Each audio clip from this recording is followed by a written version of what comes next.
नमस्कार। जय श्री जगन्नाथ महाप्रभु। जय माँ महालक्ष्मी। समस्त को मनर कथा मो कविता चैनल को स्वागत। आसंता फेब्रुआरी 26 तारिख फगु दशमी पड़ुछि सुदशा व्रत।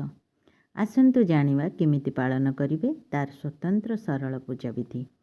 सुदशा व्रत पाई दरकारी जिनिस गोटे सुदशा व्रत आंब डाल अरुआ चाउल हलदी गुंड किंबा हलदी बटा 10टी गुआ छिट नूतन वस्त्र धूप दीप बरकोली पत्र दुब फूल भोग कलश पाई नड़िया चंदन सिंदूर अगुर महालक्ष्मी को फोटो किंबा पित्तल मूर्तिटीए।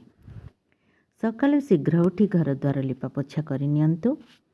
स्नान सारी धला वस्त्र किंबा हलदी रंगर वस्त्र पिंधंतु। पूजा पाई सर्वदा उत्तर किंबा पूर्व दिग को बाछंतु। सुदशा व्रत पूर्वर चिता पड़े नहीं, तेणु प्रथमे सकाळु स्नान सारी चिता पकई नियंतु। गोटिए पीढ़ा किंबा खटुली उपरे हलदी रंगर किंबा लाल रंगर वस्त्र बिछंतु। ता उपरे मांकर महालक्ष्मींकर फोटो किंबा पित्तल मूर्तिटीए रखंतु।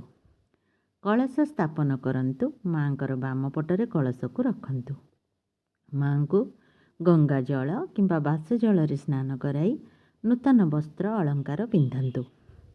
हलदी सिंदूर चंदन लगांतु। अगुर टिके छिंची दियंतु। फूलरे सजई दियंतु।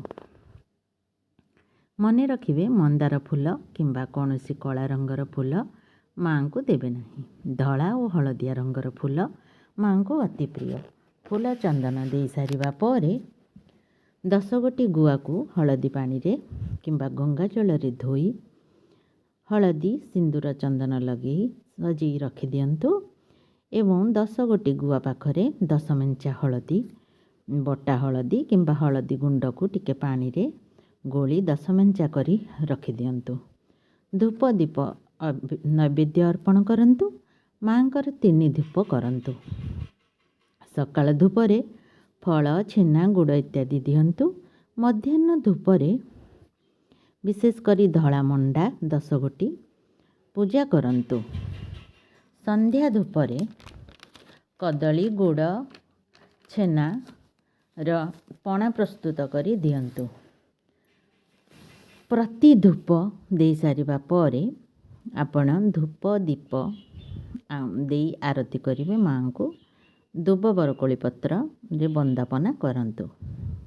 मध्याह्न धूप दे सारिबा परे व्रतटी को पिंधंतु। व्रतटी को हलदी पानी रे बुड़ाई दुब और किछि फूल नहीं मांकर पाद तले रखी प्रथम धूपरु पूजा सकाळु पूजा करंतु। एवं मध्याह्न धूप करि सारिबा परे व्रतटी को डाहाण हाथ रे पिंधंतु। एवं गुरुजन मान को प्रणाम करंतु। सुदशा व्रत बही को पाठ करंतु। भक्ति और श्रद्धारे मां को प्रणाम करंतु।